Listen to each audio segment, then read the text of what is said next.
Monte, ¿no? Y ella tenía que hacer un día de reposo, así que bueno, recién hoy nos vinimos, se quedó ahí en la casa con Liliana, y ahora sí, nos volvemos para Monte, así que después de muchos días afuera, esta noche llegamos, si Dios quiere, a casa. Así que bueno, por eso es que no pudimos comunicar bien algunas cosas con la clase y demás, pero vamos a darle hoy comienzo. Tengo algunas cosas preparadas, pero como no pude volver a casa, como era mi idea, no las traje hoy. Las voy a traer la semana que viene. Pero incluso voy a dar un libro de regalo, un libro un comentario del libro que vamos a ver. Entonces, para el que cumpla ciertas tareas que vamos a dar, va a tener ese libro de regalo, que es un comentario del libro que hemos estudiado este mes, que es el libro de... vamos a sacar la incógnita. El libro de Nehemías. El libro de Nehemías, que seguramente en algún momento habrán visto, pero que tiene tanta riqueza y vamos a volver a verlo. Hace un par de años di un estudio, pero solo muy cortito con los hombres y solamente de un día de Nehemías, pero ahora vamos a ir más a fondo en el libro. Entonces, les invito ahí a abrir la Biblia en el libro de Nehemías y vamos a estar viendo hoy el contexto, la introducción y si podemos llegamos hasta el capítulo 3. Son 13 capítulos que tiene Nehemías. La idea es que podamos ver la semana que viene del capítulo 4 al 6, después del 7 al 9 o al 10, y la última clase del 11 al 13. Más o menos para que sepan lo que vamos a estar viendo en cada clase. En este capítulo, en esta clase entonces vemos contexto, introducción y los primeros 3 capítulos. El libro de Nehemías es un libro que ocurre o se escribe después del cautiverio. El pueblo de Israel estuvo 70 años de cautiverio. Cuando hablamos de Israel es una forma genérica, porque en realidad no es Israel. Ustedes saben que el reino se había dividido, después de Salomón, ¿se acuerdan? El reino se dividió y las 10 tribus del norte, las tribus del norte fueron cautivas para Asiria y ellos no vuelven, es decir, vuelve gente suelta, pero no vuelve como nación. Las 2 del sur, Judá y Benjamín, estas son cautivas por Babilonia y se van 70 años a Babilonia y después regresan. Y eso es en realidad lo que quedó de Israel, porque el resto después se convirtió en Samaria y después había judíos en Galilea, pero ya se distorsionó todo. Estas 2 tribus del sur, Judá y Benjamín, son en realidad las que conservan el pueblo de Israel y que fue incluso lo que quedó como la cultura judía, porque después los samaritanos es una mezcla e incluso otra religión. Ya vamos a ver porque en Nehemías se habla del inicio de esta gente, de los samaritanos, pero lo veremos en otra clase. Entonces, el pueblo de Judá y Benjamín fueron cautivos 70 años a Babilonia. Después de 70 años, Babilonia cae tomada por otro imperio que surge, que es el de Medo-Persia. Media y Persia se unen y conquistan Babilonia. Entonces, ¿se acuerdan en el libro de Daniel, en el capítulo 5, ¿se acuerdan que había una mano en la pared? Mene, mene, tekel, uparsin, que es tu reino ha sido pesado en balanza y ha sido hallado falto. El juicio a ese rey Belsasar. Esa noche, Persia conquista Babilonia. ¿Por qué todo esto es importante? Porque los judíos estaban ahí adentro, ellos eran cautivos de Babilonia y ahora pasaron a ser cautivos de Persia. Y Dios toca el corazón de un rey de Persia, de Darío, y Darío les da permiso para volver a su tierra.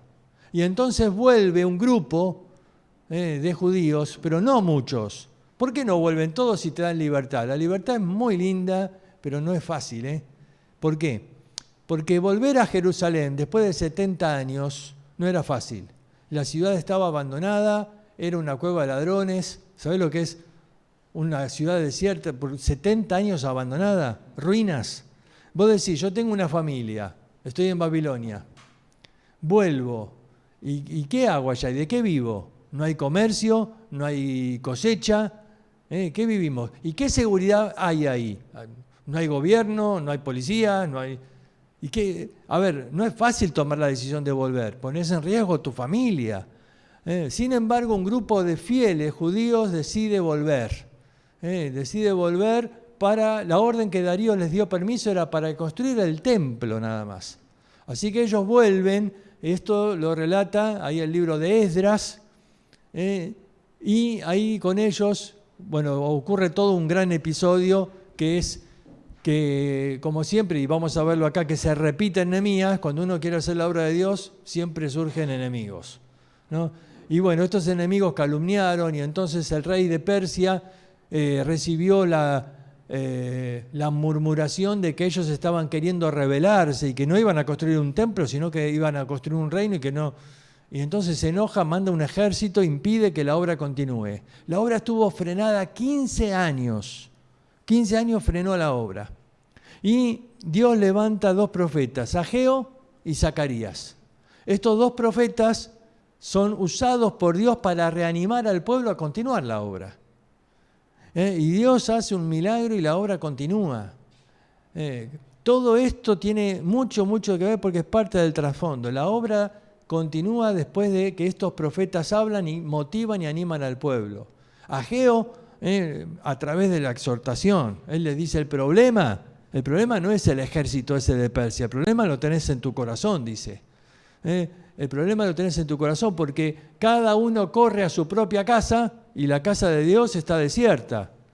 Es un problema de prioridades. Vos estás ahí abandonando la casa de Dios detrás de tener tu propia casita. Y de pronto todo esto fue un motivo por el cual Dios había frenado la obra. Dios quería purificar al pueblo. Este pueblo que incluso muchos de ellos, de los hombres que habían vuelto, se habían casado con una mujer de Babilonia. Y en su casa, la esposa tenía los ídolos. Y entonces durante el día el tipo trabajaba construyendo el templo de Jehová, pero llegaba a la casa y estaban los ídolos de Babilonia. Y Dios, esto no puede ser así, dice. Entonces Dios permitió que suceda todo esto, planeado por los enemigos, y que la obra frene, porque era una oportunidad de que se levanten los profetas, que si no, no se hubieran levantado, y que puedan predicarle al pueblo, para que el pueblo purifique su relación personal con Dios, arregle la situación en su hogar, ¿viste? Y Esdras capítulo 10 es tremendo como el profeta confiesa, y cuando el pueblo escucha la confesión de Esdras se quebranta y lloran, y se toman conciencia de su pecado. Y entonces, bueno, ahí se restaura toda la relación con Dios, y terminan de construir el templo porque Dios hace un milagro, porque cuando hay quebranto y arrepentimiento, Dios obra, ¿no? Y ese ejército que parecía tan intimidante, de pronto desapareció. Y ahora vamos a ver cómo, porque se repite algo acá en Nehemías. Ahora, se terminó de construir esto, todo muy bien, pero los muros no se habían construido. Porque el rey solamente había dado permiso de construir el templo y porque no era fácil dar un permiso de construir los muros, porque eso implicaba que la ciudad se vuelva independiente y que se pueda rebelar al imperio. Y todavía seguían siendo esclavos de Persia y todavía tenían que seguir pagando tributo a Persia. Sin embargo, como lo hizo la vez anterior con Darío, Dios toca el corazón ahora de otro rey, y esto es lo que nos va a relatar Nehemías. Entonces, Nehemías capítulo 1 dice, palabra de Nehemías, hijo de Hilcías: aconteció en el mes de Quisleu, en el año 20, estando yo en Susa, capital del reino, que vino Hanani, uno de mis hermanos, con algunos varones de Judá, y le pregunté por los judíos que habían escapado, que habían quedado de la cautividad, y por Jerusalén. Y me dijeron, el remanente, los que quedaron de la cautividad allí, en la provincia, están en gran mal y afrenta, y el muro de Jerusalén derribado, y sus puertas quemadas a fuego. Cuando oí estas palabras me senté y lloré e hice duelo por algunos días, y ayuné y oré delante del Dios de los cielos. Y ya en un momento vamos a ver la oración. Nehemías recibe la noticia de que la ciudad todavía estaba en ruinas, que los muros estaban derribados y las puertas quemadas, y esto hacía que la ciudad no pueda prosperar, no pueda crecer, porque, claro, podían entrar ladrones todo el tiempo, no había ningún tipo de seguridad, y entonces el pueblo le costaba prosperar en medio de esas condiciones. Nehemías, cuando escucha esto, dice que lloró, ayunó y oró. Dice por algunos días. A ver, ¿cuántos días te imaginás que estuvo orando Nehemías? Fíjate, dice que cuando comienza la historia esta, ¿en qué mes dice? Kisleu. Kisleu está entre octubre y noviembre nuestro. ¿Por qué entre? Porque el calendario judío está corrido con referencia al nuestro, así que el mes judío más o menos siempre empieza a mitad de los meses nuestros. Entonces, entre octubre y noviembre empieza Kisleu. Fíjate capítulo 2. Sucedió en el mes de Nisan. Nisan es abril. Así que se pasó noviembre, diciembre, enero, febrero, marzo y abril. Casi 6 meses. Casi 6 meses. 6 meses en oración. 6 meses orando. A mí me impacta algo acá que antes de seguir con el estudio yo quiero compartir. Porque Nehemías es un hombre que ya vas a ver, porque más allá del libro yo quiero que prestemos atención a la vida del líder, a la vida de Nehemías. Y Nehemías es un hombre práctico. Ya vas a ver que es un hombre que siempre le encuentra ahí una solución práctica a las cosas. Pero en este caso a mí lo que me conmueve es que uno puede recibir una noticia mala y, pobre, sí, están mal, sí, y listo. A ver, no es mi posición, yo no puedo hacer nada, yo estoy en otro país. Nehemías podía tener 1000 excusas. Y bueno, que se arreglen, ellos son los que están viviendo ahí. Pero Nehemías sintió que él era el hombre que Dios estaba levantando. Ahora, Nehemías comienza a orar por 6 meses y Dios colocó algo ahí en su corazón. Cuando estás orando y orando de la forma que oró Nehemías, orando con ese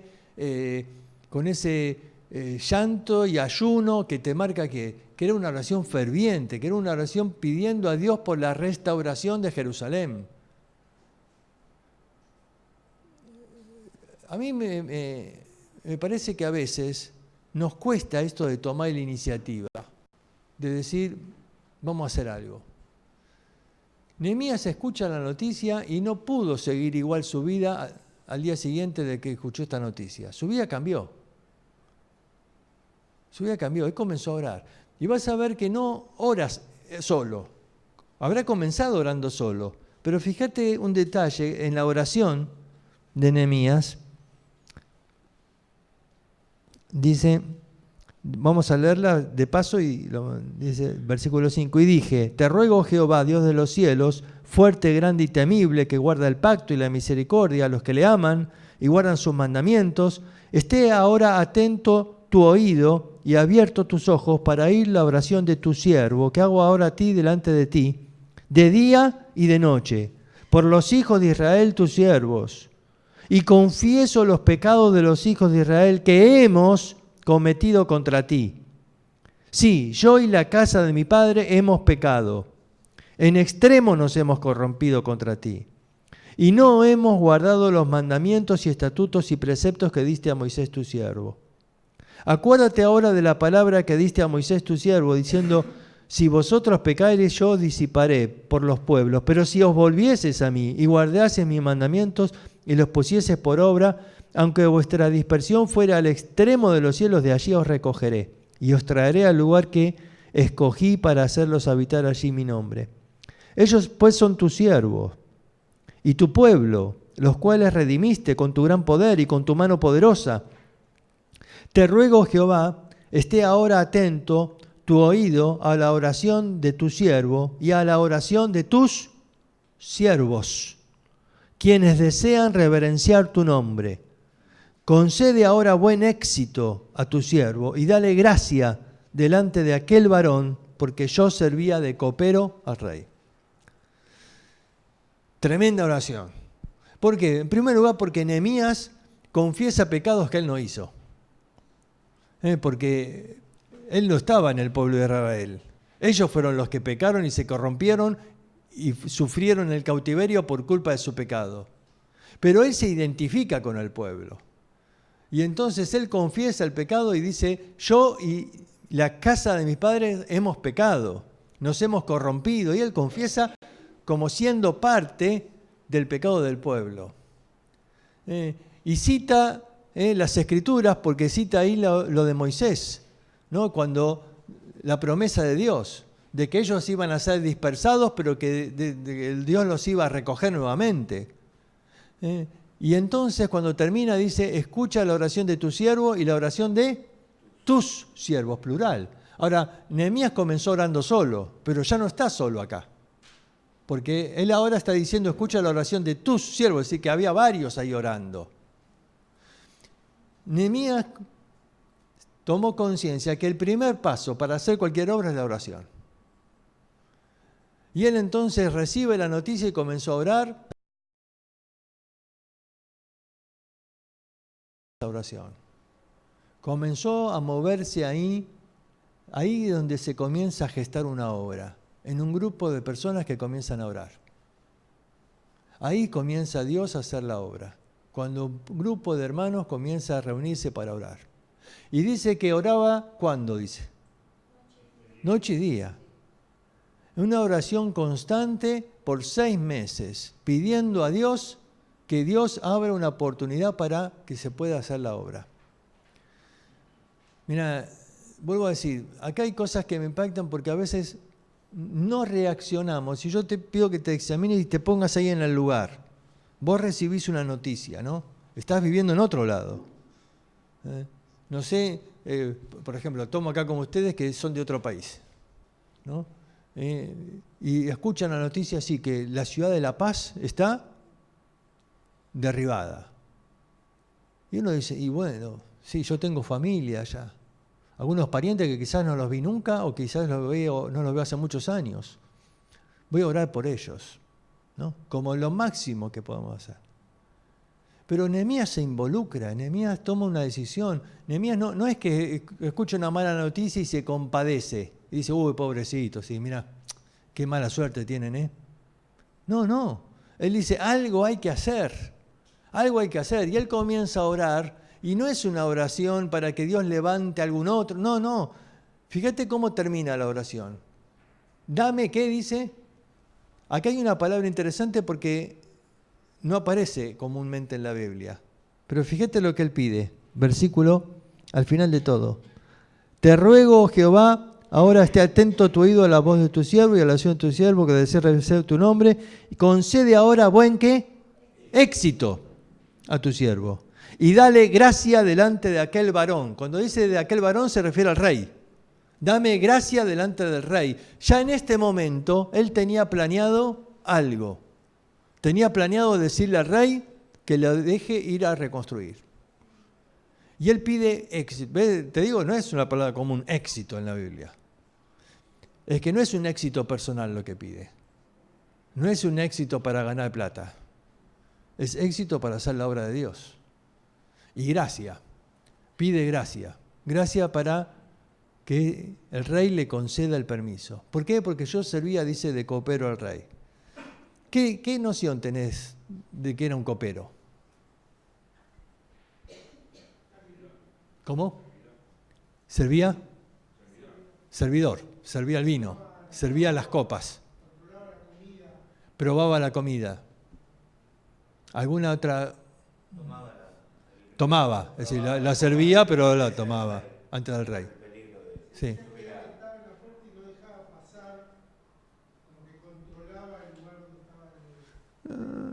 Puede ser, quizá. Puede ser. No sé si tanto control, pero sí quiero marcar algo aquí importantísimo de la función de copero. Se dice que después de la esposa del rey, la persona de más influencia que tenía sobre el rey después de la esposa era el copero. para que te des una idea de lo que era la función. ¿Por qué? Porque el copero no era cualquiera.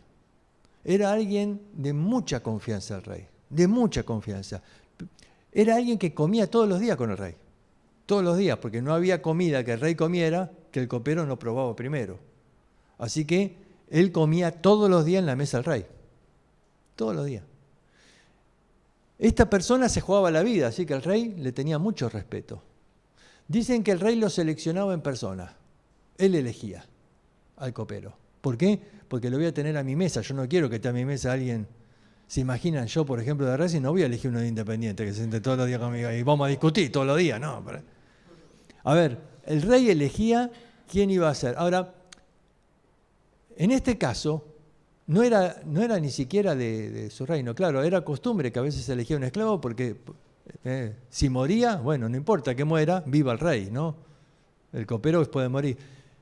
Pero era alguien nacido ahí en la casa. Fíjense, pasado el pueblo de Israel más de 70 años de cautiverio. ¿Sí? ¿Se acuerdan Daniel con sus amigos? Ellos fueron llevados.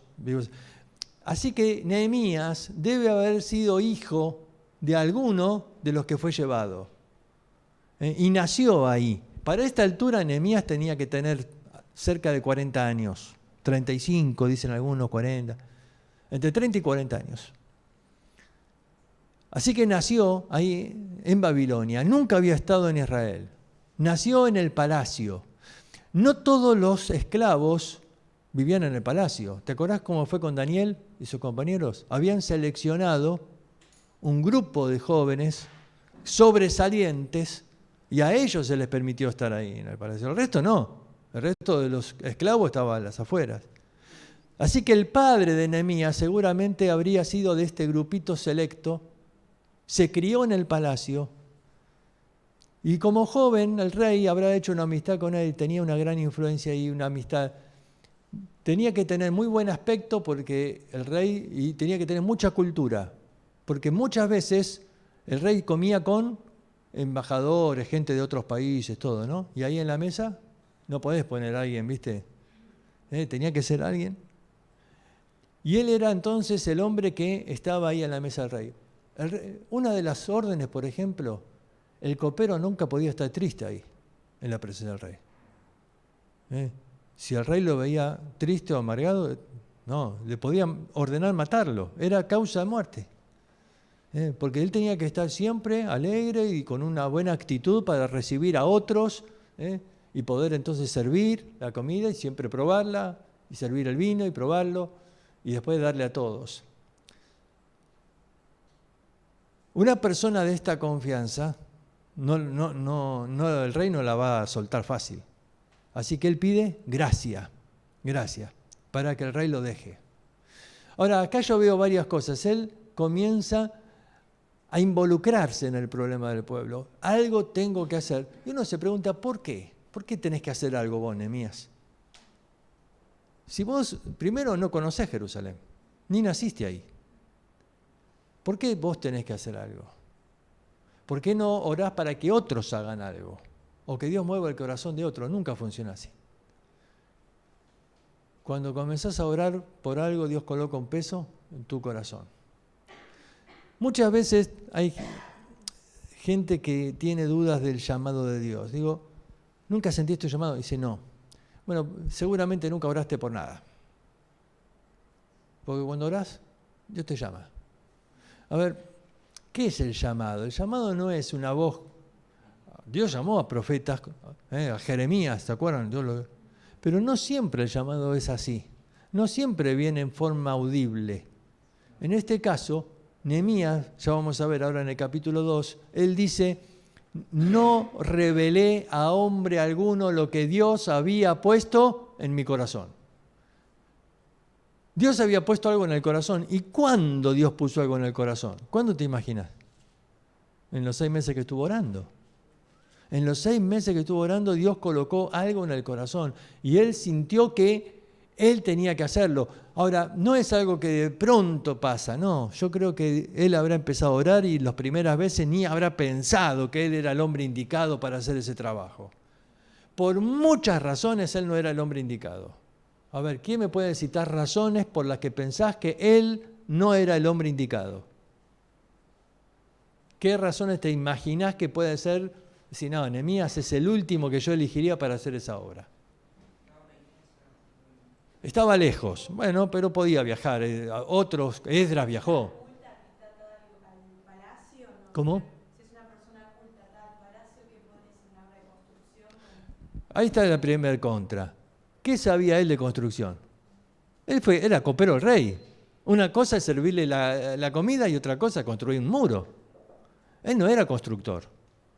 Entonces yo puedo lavarme las manos con eso y decir, Señor, mandá un arquitecto, no sé, o mandá un ingeniero, mandá a alguien que sepa algo. Yo no sé nada de eso. ¿Qué otra razón pensás? Quizás no lo escucharían porque él no estaba viviendo lo que ellos quieren, no lo tomarían como un líder.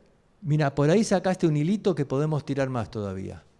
No lo escucharían porque él era de afuera, pero ¿por qué otras razones no lo escucharían? Seguí tirando de ese hilo. Por ahí seguimos tirando. ¿Y por qué? ¿Qué tiene que ver que era copero del rey? No, vamos a ver que sí. El rey afloja después. Vamos a ver. No pasa por ahí. Vamos a seguir tirando por lo que acá. No pasa por la confianza, pasa por otra cosa. A ver, les ayudo a pensar. Retrocedé. Daniel, capítulo 1. Cuando le dieron la comida del rey, ¿qué dijo él? No se quería contaminar con la comida del rey. ¿Y Nehemías qué comía? La comida del rey. Estaba contaminado con la comida del rey. Estaba recontra contaminado porque toda su vida comió la comida del rey. Claro, a ver, de acuerdo a la cultura judía, ¿cómo era Nehemías? Impuro, o una palabra más dura, inmundo. Inmundo, así era como un judío lo recibiría. Este es inmundo, porque come la comida del rey. Entonces no era, a ver, la persona, no era Esdras. A ver, Esdras es el otro polo, ¿ves? Esdras era el hombre estudioso de las escrituras, era un escriba, que guardaba la ley de punta a punta. Pero Nehemías era el otro polo, él vivía en el palacio, en un palacio pagano, comía comida pagana, ofrecía a ídolos, todo aquello que la ley prohibía. Así que Nehemías tenía muchas contras, incluso hasta qué punto Nehemías sabía hablar bien el hebreo, si se crió dentro del palacio. Pero seguramente el padre le transmitió, porque sabía, pero no era su cultura, no era su comida, no sería recibido como líder, no vamos a aceptar como líder a alguien que está inmundo. Me lleva mucho a Moisés, que el pueblo dijo, vos que estás Sí, ahí, sí. Ahí. Exacto. Así como no lo recibieron a Moisés de primera, porque Moisés se la tuvo que ganar, Mirá lo que tuvo que hacer Moisés para ganar. Pero de primera Moisés no. Dice, ¿quién te puso por juez sobre nosotros? ¿Por qué? Porque Moisés vivía en el palacio de Faraón, ¿viste? Entonces no había una identificación. ¿Por qué lo tenemos que recibir como líder a Nehemías? ¿No es cierto? Hay muchas contras. Nehemías tampoco sabría ni siquiera el tamaño de la ciudad, ni la cantidad de materiales. A ver, el pueblo había vuelto ya hacía casi 50 años. Y nadie construyó los muros. Y ahora de pronto aparece y dice, vamos a construir. Y dice, ¿vos de dónde saliste? ¿No? Así que había muchas contras para decir, Nehemías no era la persona indicada, pero Dios puso algo en el corazón. Nehemías se movilizó a decir, algo hay que hacer, no podemos seguir viviendo así. Ahora, mira, yo vuelvo a llamar la atención sobre lo mismo, porque hoy escuchamos noticias malas todo el tiempo. El país está mal, todo está mal, y a veces nos acostumbramos a escuchar algo malo, y como mucho hago alguna oración en la comida, Señor, bendice a la autoridad, dale sabiduría, y ya está. No. Nehemías fue quebrantado por la noticia, comenzó a orar, estuvo 6 meses orando por el pueblo. Dios colocó algo en el corazón y de pronto él mismo dijo, algo hay que hacer. Yo voy a reconstruir. Él sintió que algo había que hacer y comenzó con la oración. Que vuelvo a decir, es por donde comienza toda obra, ahí, orando. Y orando cada día y por 6 meses, Dios lo primero que transforma no es a los otros, es tu propio corazón. Y en esos 6 meses, todos estos argumentos que recién nosotros pensamos, ¿vos pensás que no los pensó Nehemías en esos 6 meses? En esos 6 meses ves otra vez, le ves, no, Nehemías, vos, ¿qué va? Te van a tratar de inmundo, te van a tratar de pagano, te van a tratar de traidor, que vivís con el rey, te van a tratar de todo. Quédate acá en el palacio, que acá en el palacio está bien acomodado. Aparte, si te va, por ahí no volvés más acá. ¿Te das cuenta? Vos pensás que no le habrá venido esos pensamientos, pero lo que pone Dios en el corazón siempre es más fuerte que todo lo demás. Y Nehemías sintió que no podía seguir viviendo sin hacer algo. Y fíjate lo que pasa en el capítulo 2. Sucedió en el mes de Nisán, en el año 20 del rey Artajerjes, que estando ya el vino delante de él, tomé el vino y lo serví al rey, y como yo no había estado antes triste en su presencia, fíjate, nunca había estado triste en su presencia. Me dijo el rey, ¿por qué está triste tu rostro? Pues no estás enfermo. No es esto sino quebranto de corazón. Entonces temí en gran manera. ¿Por qué temió? Claro. Exacto. Entonces temió. A ver, pasaron 6 meses. Él no se presentó triste después de que recibió la noticia delante del rey. Estaba afectado, pero supo controlar sus emociones.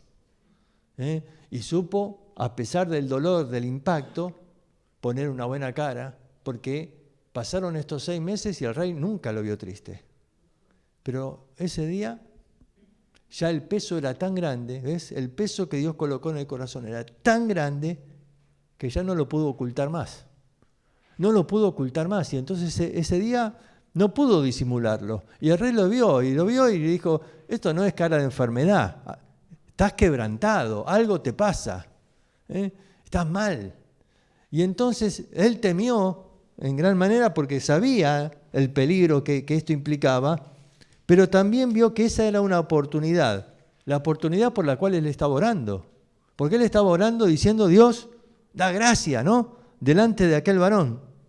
Y entonces, fíjate, versículo 3, y dije al rey, para siempre viva el rey, ¿cómo no estará triste mi rostro cuando la ciudad, casa de los sepulcros de mis padres, está desierta y sus puertas consumidas por el fuego?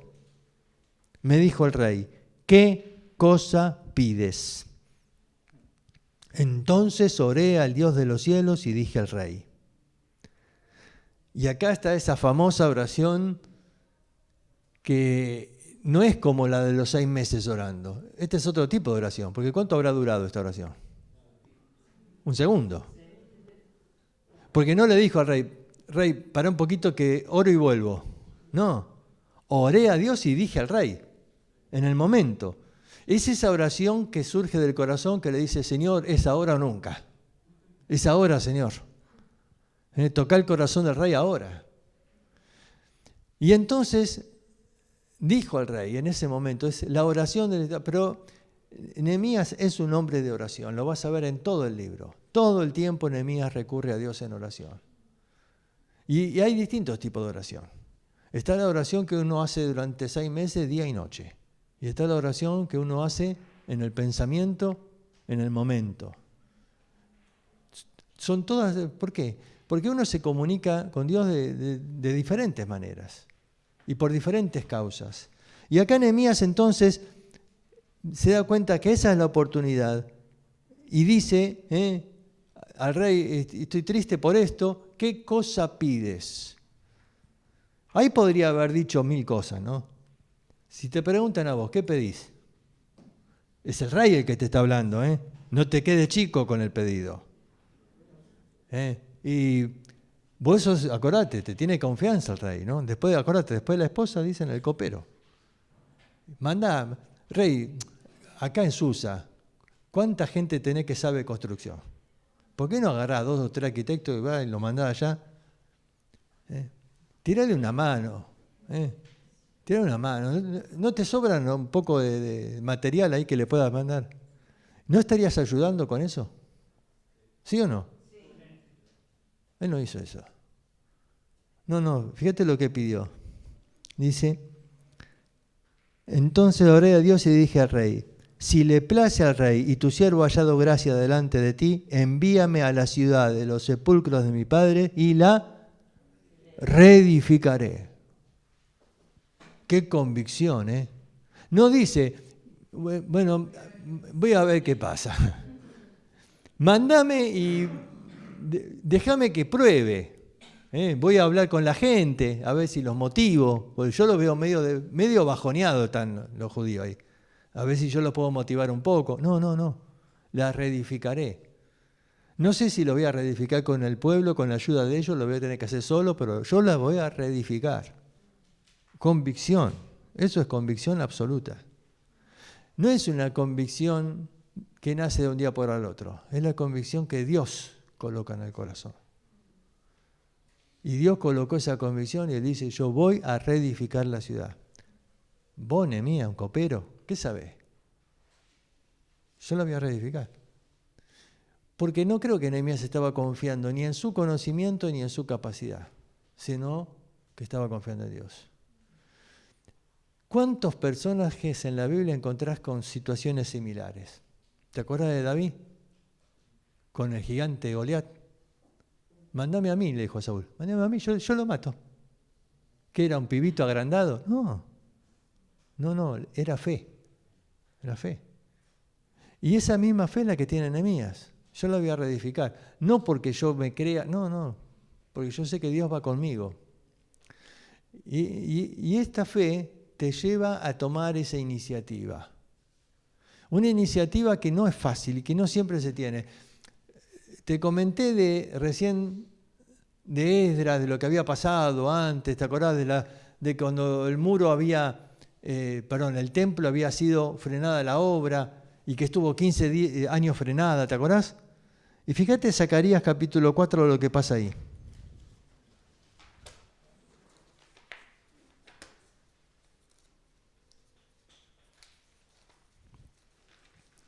Zacarías capítulo 4.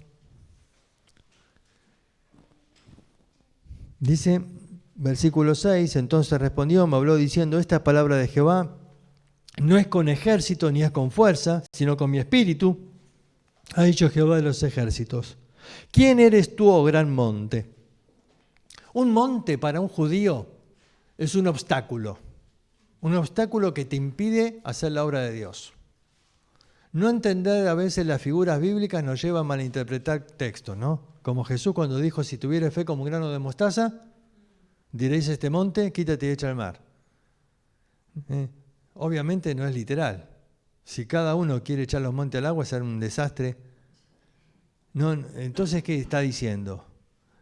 Que vos podés sacar los obstáculos que te impiden en tu servicio a Dios. Y acá dice, ¿cuál es el gran monte? Es decir, lo que pregunta Zacarías es, ¿cuál es el gran obstáculo que te impide hacer la obra de Dios? Zorobabel podría haber dicho, ¿y el ejército de Persia te parece poco? Si alguien coloca una piedra más, nos cortan la cabeza. Delante de Zorobabel va a ser reducido a llanura. Es decir, Dios se va a ocupar de que ese obstáculo lo aplaste. Sin embargo, antes de que Dios haga eso, algo tiene que hacerse. ¿Qué es? Dice, ¿quién eres tú, gran monte? Delante de los soles será de Jehová. Él sacará la primera piedra con aclamaciones de gracia. A ver, Dios va a reducir ese monte, lo va a aplastar. ¿Pero qué tiene que hacer Zorobabel? Sacar la primera piedra, ¿qué significa? Dale el primer paso. Toma la iniciativa. Y después Dios se ocupa. A ver, vos sacás la primera piedra y Dios al monte lo aplasta. Pero vos sacás la primera piedra. Zorobabel, me imagino, habrá mirado del ejército de frente. ¿Estás seguro? ¿Sacaría lo que tengo que hacer? Sí. Anda a hacerlo. Es ese desafío de fe, es ese paso de decir, la fe me sirve para, ¿viste cuando estás en el borde de un trampolín y le tenés un miedo a tirarte al agua y mirás así? Es ese paso de fe, ¿no?, que hay que dar. Y eso es iniciativa para emprender algo confiando en que Dios va a hacer la obra. Confiando en que Dios va a hacer la obra. Y a veces nos quedamos, te vuelvo a decir, frente a los problemas, intimidados, nos quedamos ahí acobardados, pensando, y bueno, ¿qué voy a hacer yo? Si eso hubiera sido la actitud de Nehemías, ¿viste? Y bueno, ¿qué voy a hacer? Yo soy un copero. Que se levante alguno allá, que... No. Dios colocó algo en su corazón y él dijo, yo voy a volver y le voy a reconstruir. Lo que hizo Nehemías en este momento fue sacó la primera piedra. ¿Entendés la figura? Eso fue lo que hizo Nehemías. Él dio el primer paso. Él tomó la iniciativa, él dio el primer paso y Dios hace la obra. ¿Por qué? Porque no es con ejército, dice, ni es con fuerza, sino es con mi espíritu. Esa es la verdad que tenemos que entender. La obra la hace Dios y la hace con su espíritu, pero Él nos coloca a nosotros en una posición en la que nosotros tenemos que demostrar si tenemos fe o no, dando ese primer paso. Porque Dios no va a actuar si su siervo no tiene fe. Y entonces dice, bueno, dale, vos decís que confías en mí, poné la primera piedra. Pero el ejército, yo me ocupo del ejército, tenés fe, colocar la primera piedra. Es dar ese primer paso para solucionar un problema, es dar ese primer paso cuando hay un conflicto en un matrimonio, es dar el primer paso para empezar una obra en algún lugar, es dar un primer paso para empezar un ministerio en una cárcel, es dar un primer paso. Y Dios después hace la obra. Y muchas veces nos falta, creo yo, esa iniciativa, la iniciativa que Zacarías acá le pide a Zorobabel o la iniciativa que Nehemías muestra acá en este capítulo. Esa iniciativa de decir, yo la reedificaré. No es soberbia, no. Es un paso de fe, confiando en que Dios va a utilizar, más allá de mis condiciones, si soy o no soy el apropiado, yo la voy a construir. A ver, terminamos esto y tomamos el intervalo. Y entonces dice,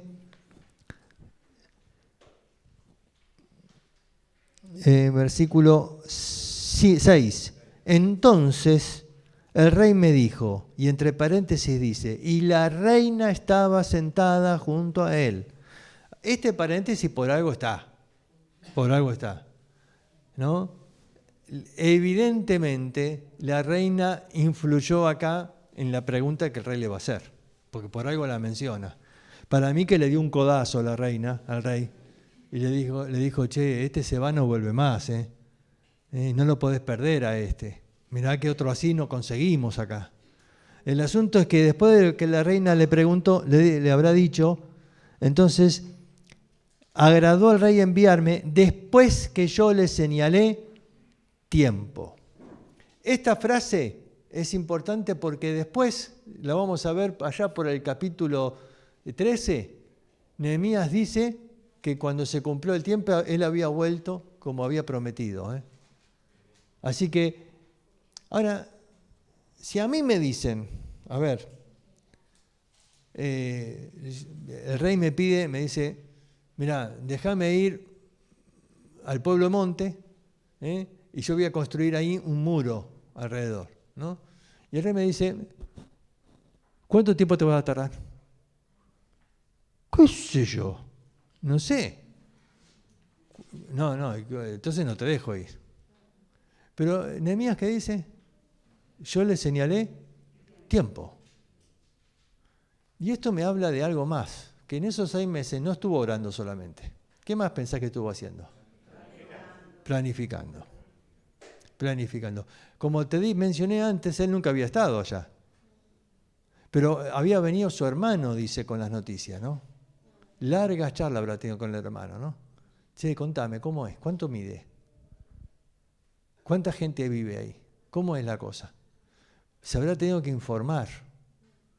Y alguien me mencionó también antes que él no era constructor. Che, ¿cuánto mide un muro? ¿De qué estamos hablando? ¿De 2 metros, 3, 5, 10 metros? ¿Cuánto de ancho? ¿Cuántos materiales vamos a necesitar? ¿Cuánta gente vamos a necesitar? Todo eso, ¿por qué? Porque él marca el tiempo, pero no solamente el tiempo, sino que aprovechó que el rey estaba amable, ¿no? Y entonces le dice, además, dije al rey, es decir, ya que el rey le dijo, está bien, anda, ya que estamos, ¿no?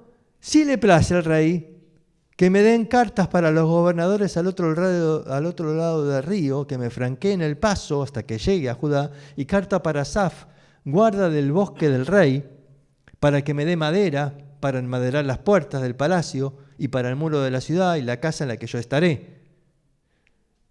¿Sabes qué me habla acá? A ver, el tipo estudió todo. ¿Me vas a decir que el copero del rey sabe cómo se llama el guardia del bosque? Él averiguó, se llama Asaf, guardia del bosque, y madera para... ¿Dónde voy a conseguir madera? Y las cartas para que me deje pasar allá y que no me hagan problema. Todo había planificado. ¿Para qué? Para poder hacer la obra. Me habla de que 6 meses orando, sí, pero orando, planificando, calculando cuánto iba a tardar, calculando el costo, calculando los materiales que iba a necesitar. Estrategia. Él calculó, se preparó. Ahora, es el equilibrio, ¿ves? Porque a veces nos vamos para un lado o para el otro. A ver, ¿qué quiero decir? A veces nos vamos para el lado de la fe y decimos, ¿cuánto vas a tardar? Y lo que Dios diga, y nos volvemos místicos. ¿Y con qué vas a construir el templo? Los muros. Y Dios va a proveer. Dios va a proveer. No, y el rey pagano, ¿qué entiende? No entiende nada. Dice, no, vos quedate acá conmigo que... No, él calculó todo. Ahora, me habla de fe, pero me habla de planificación. ¿Ves? A veces personas hacen toda una estrategia, pero no tomaron tiempo orando. Y si Dios no hace la obra, en vano trabajan los que la edifican. Y a veces nos vamos para el lado místico y oramos y no planificamos nada. No sirve. Todo tiene que estar hecho en base a la oración, pero también tengo que prepararme y estudiar. Y él que no sabía de construcción habrá tenido que preguntar y habrá tenido que investigar. Lo habrá googleado, no sé, habrá puesto en Google, ahí cómo se construye un muro, no sé, pero algo habrá tenido que hacer, porque él tenía todo planeado, sabía lo que necesitaba, sabía lo que el rey le podía dar y sabía el tiempo que iba a tardar en hacer la obra. Todo esto me habla de un hombre que se había preparado para la obra que Dios le había puesto. Por último, antes del intervalo, dice acá el versículo...